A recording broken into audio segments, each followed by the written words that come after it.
अस्सलाम वालेकुम स्टूडेंट्स, कैसे हैं आप सब? ठीक हैं, खैरियत से? उम्मीद करता हूं कि आप बिल्कुल ठीक ठाक होंगे।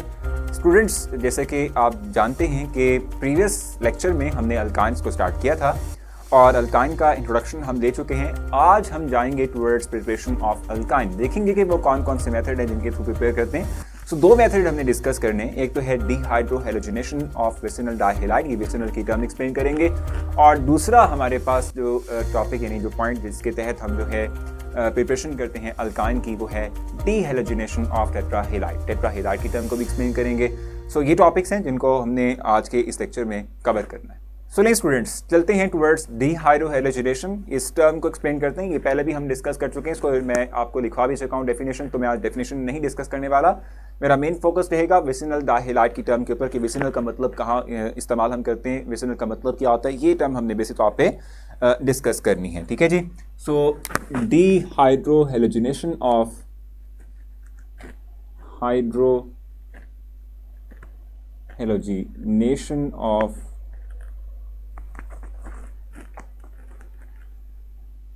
विसिनल डाइहैलाइड।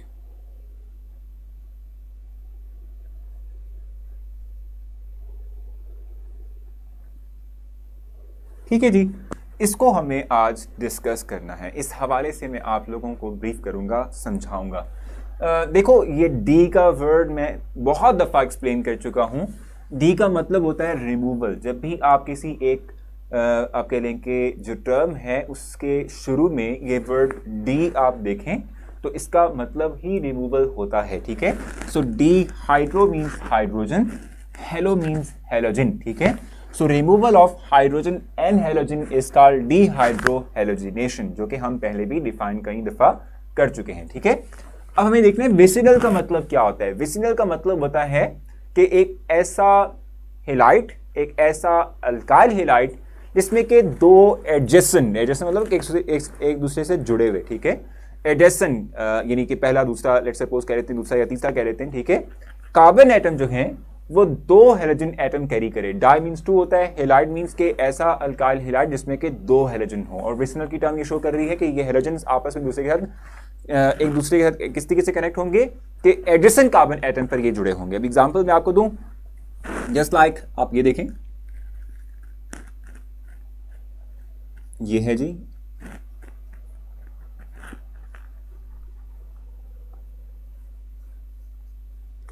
ले जी। सो इसे हम कह रहे हैं कि it is basically the vicinal dihalide. ठीक है। वैसे इसमें एक काम आपने करना है कि जो है ये दोनों क्लोरीन एक तरफ नहीं रहेंगे। ठीक है। उसकी रीज़न ये है, मैं रीज़न समझा देता हूँ आप लोगों को कि दोनों क्लोरीन को एक तरफ ही क्यों नहीं रखना। रीज़न ये है कि लोन पेयर का कॉन्सेप्ट आप पढ़कर आ चुके हैं। लोन पेयर का कॉन्सेप्ट आप पढ़कर आ चुके हैं। क्लोरीन जो है दैट कैरीज 3 लोन पेयर। ठीक हो गया।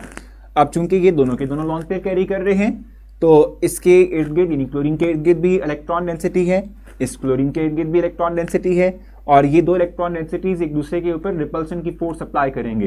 तो इस रिपल्शन की फोर्स को हमें खत्म करना पड़ेगा। इस क्लोरीन को हम ऊपर ट्रांसफर कर देंगे, ये हाइड्रोजन इस जगह पे आ जाएगा। सो नॉर्मली हम जो है विसिनल डाइहैलाइड को इस तरह से राइट करते हैं कि एक क्लोरीन ऊपर होता है, हाइड्रोजन नीचे आ जाता है। ठीक है। सो विसिनल डाइहैलाइड। ठीक है। विसिनल डाइहैलाइड की हम टर्म को यूज करते हैं। ठीक हो गया। अच्छा जी, अब जब भी आपने डीहाइड्रोहेलोजिनेशन करनी हो, ठीक है, यानी कि रिमूवल ऑफ हाइड्रोजन और हेलोजन करना हो, तो you always need a strong base. और इस पर्पस के लिए जो नॉर्मली हम इस्तेमाल करते हैं वो है पोटाशियम हाइड्रोक्साइड।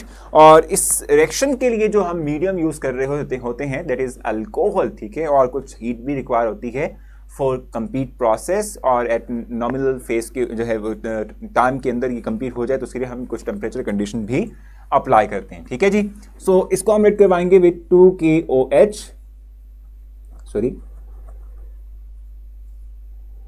और जो हमने मीडियम यूज करना है दैट इज अल्कोहल, और 100 डिग्री सेंटीग्रेड टेम्परेचर कंडीशन जो हम अप्लाई करेंगे।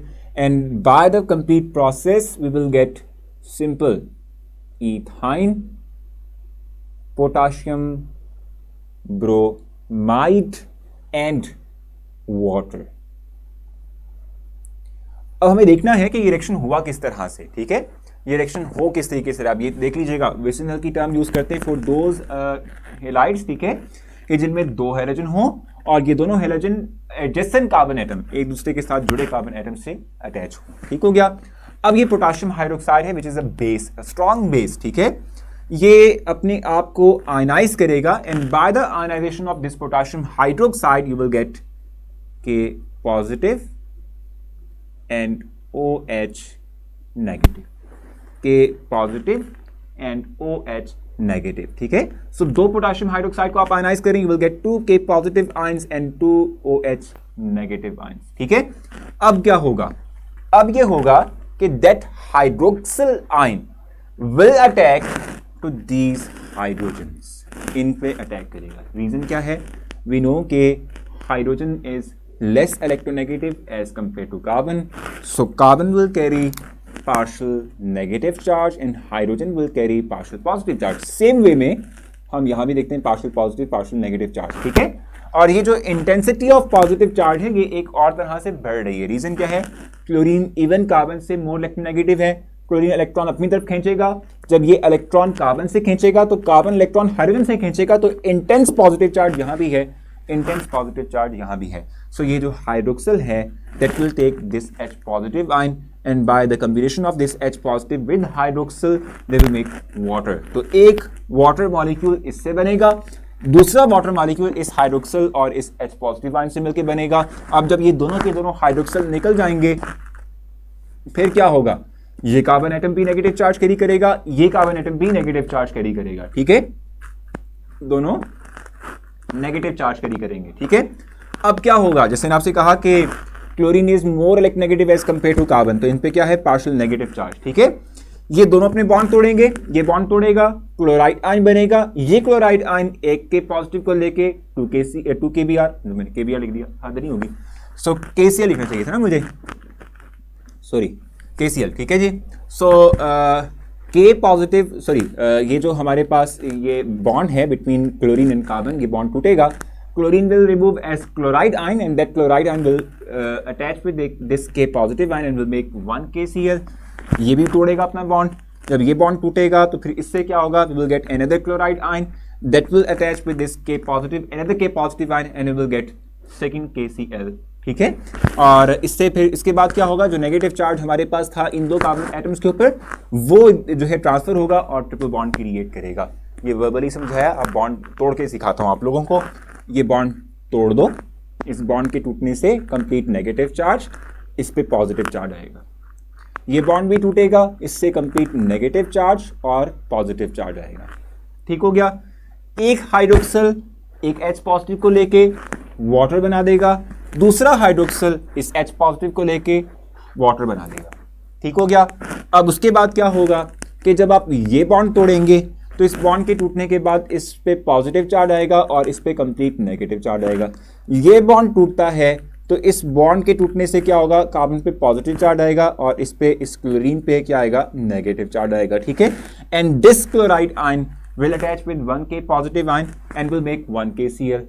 फिर ये जो सेकंड क्लोराइड आयन है that will attach with another K positive ion and by the combination of these two ions we will get another KCl। ठीक हो गया, अब उसके बाद फिर क्या होगा, ये negative charge in between carbon transfer होएगा और इस तरह से इन दोनों के चार्जेस सेटिस्फाई हो जाएंगे।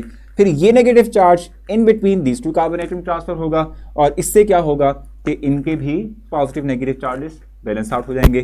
So we will get triple bond between the carbon atoms. तो इस तरह से आप एसिटाइलिन को प्रिपेयर करते हैं, इथाइन को प्रिपेयर करते हैं by the term dehydro halogenation. समझ आ गई है आप लोगों को, ये first and final sorry first method है। ठीक है, सेकंड मेथड भी मैं चाहूंगा कि यहीं पर आप लोगों को कन्वे कर दूं, समझा दूं। ठीक है, ताकि आप लोगों को समझ आ जाए। ठीक है, और फिर हम जो है वो आगे की तरफ को मूव करेंगे which is the physical properties. Next topic हमारा जो होगा नेक्स्ट लेक्चर के अंदर। ठीक है, सो नेक्स्ट प्रिपरेशन मेथड है which is dehydrogenation of tetrahalide, उसकी तरफ मूव करेंगे and for that we need space जिसमें कि मैं आपको एक्सप्लेन कर सकूं। सो इसको मैं रेज करूंगा।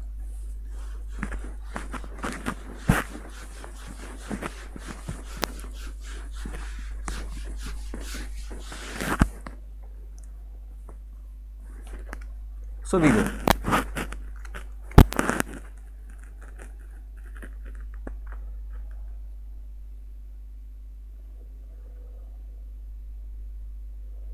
dehalogenation of tetrahalide. Sorry.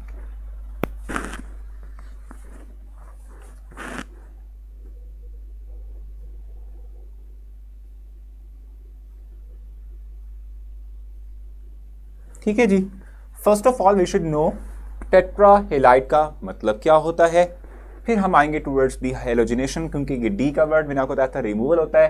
Halogenation means the alkyl halide, the compound containing the halogen, ठीक है, जिससे कि आप हेलोजन को रिमूव करवाएंगे. ठीक हो गया. So de halogenation means removal of halogen from alkyl halide. ठीक है, removal of halogen from any alkyl halide is called de halogenation. ठीक हो गया. अच्छा, अब यहां पर आप देखें, वी हैव दिस कंपाउंड,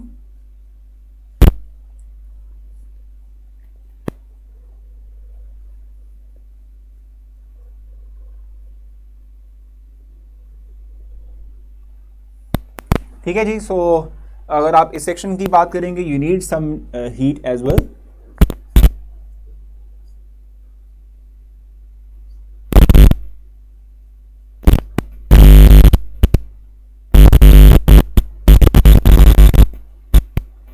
ठीक हो गया.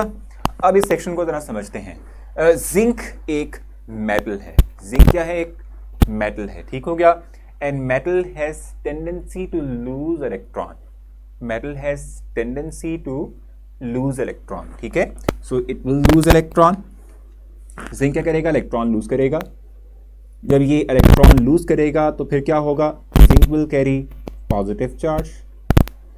ठीक हो गया. Zinc will carry positive charge and 2 electron will remove from the zinc atom. एक से निकलेंगे. ठीक है, जिंक एक मेटल है और हम जानते हैं metals are always electropositive, they have tendency to lose electron and gain positive charge. तो एक जिंक मेटल 2 इलेक्ट्रॉन लूज करेगा and by losing 2 electron it will carry positive charge, so Zn+2 and 2 electron will remove. ठीक है, ये एक zinc से remove हुआ है. दूसरा जिंक भी बिल्कुल सेम वे के अंदर इलेक्ट्रॉन लूज करेगा. ठीक है, ये पहला जिंक है. एक और जिंक भी सेम इलेक्ट्रॉन को लूज करेगा. ठीक है, अब यहां आते हैं, कार्बन और क्लोरीन की बात कर लेते हैं. It is chlorine. ये क्लोरीन है. सो बात करें तो क्लोरीन चूंकि मोर इलेक्ट्रोनेगेटिव है as compare to carbon, so that will carry partial negative charge and carbon will carry partial positive charge. Same यहाँ पर भी होगा. ये भी partial negative charge, partial positive charge, partial negative charge. ठीक है, अब अगर आप बॉन्ड तोड़ते हैं, ठीक है, फर्स्ट ऑफ ऑल अगर आप इस बॉन्ड को ब्रेक करते हैं तो by the breakage of this bond you will get negative charge here and positive charge here. ठीक है, सेम वे में अगर आप इस बॉन्ड को तोड़ देते हैं you will get negative charge here and positive charge here. आगे समझ. ठीक है, अब क्या होगा? ये दोनों क्लोराइड आयंस एक Zn+2 से कंबाइन होके एक ZnCl2 बना देंगे और जो इलेक्ट्रॉन जिंक ने लूज किए थे वो electron in between these carbon atoms आएंगे और आने के बाद पाई बॉन्ड क्रिएट करेंगे, डबल बॉन्ड बन जाएगा. ठीक हो गया. उसके बाद फिर क्या होगा? क्योंकि हमने 2 जिंक एटम्स लिए हैं. ठीक है, एक ने बना लिया. ठीक हो गया. अब ये बॉन्ड भी टूटता है. इस बॉन्ड के टूटने के बाद फिर क्या होगा? लेट्स सपोज हमारे पास यहां तक की कार्बाई कंप्लीट हो चुकी है, हमारे पास डबल बॉन्ड बन चुका है. अब ये बॉन्ड टूटा और ये बॉन्ड टूटा तो इससे क्या हुआ? फिर से पॉजिटिव चार्ज यहां आ गया और इन पे कंप्लीट नेगेटिव चार्ज आ गया. तो सेकंड जिंक ने 2 इलेक्ट्रॉन और लूज किए थे, वो सेकंड जिंक+2 आयन इन 2 क्लोराइड आयन से कंबाइन होके सेकंड ZnCl2 बनाएगा. ठीक है, जो 2 इलेक्ट्रॉन जिंक ने लूज किए थे वो 2 electron in between these carbon atoms आएंगे और इस तरह से हमारे पास पाई बॉन्ड जनरेट होगा, यानी कि ट्रिपल बॉन्ड बन जाएगा. मुझे उम्मीद है ये दोनों मेथड्स आपको अच्छे से समझ आए होंगे. आपने गेट किया होगा पॉइंट्स तमाम के तमाम, नॉलेज को गेट किया होगा, कॉन्सेप्ट आपको अच्छे से समझ आ गया होगा. स्टिल आपको कंफ्यूजन है तो आप मुझसे मैसेज करके पूछ सकते हैं, आपको जरूर रिस्पॉन्स करूंगा कैंपस ऐप के थ्रू. अपना ख्याल रखें. नेक्स्ट लेक्चर में मुलाकात होती है. तब तक के लिए अल्लाह हाफिज़.